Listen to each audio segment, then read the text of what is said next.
This past summer, I got to go on a trip to Paraguay, the Eagles in Service trip with 16 other student athletes, and I got to bring along something that was really special to me. The backpack was my grandmother's, my dad's mom, and she actually passed away my senior year of high school, so about 4 years ago, and we were really close.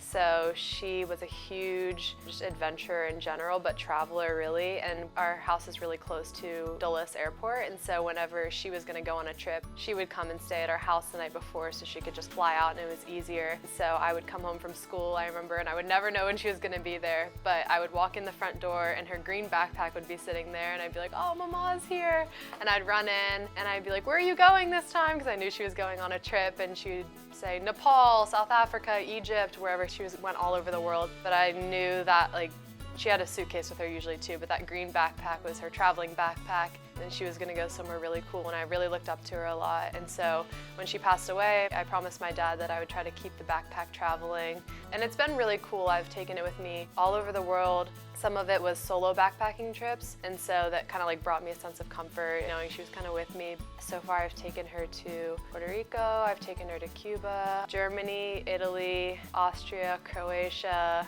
Switzerland, Denmark, Sweden, and then Paraguay. Some of my other travels were really focused on volleyball and just sightseeing and stuff like that. This one was really a service focus. She was a very service-focused person, a very education-focused person. She was someone that was literally in school her whole life. She went back to college when she was, I think, in her 70s or 80s, because she was so mad that she failed a physics class when she took it the first time, in college. So she was really a lifelong student, and so that was really special to go to this class, have the backpack with me. We helped one of our Peace Corps volunteers, Sammy, teach an English class one day when we were in Paraguay, and so I got to have my backpack on and pretend I was going to school with them and take some pictures, so that was pretty cool.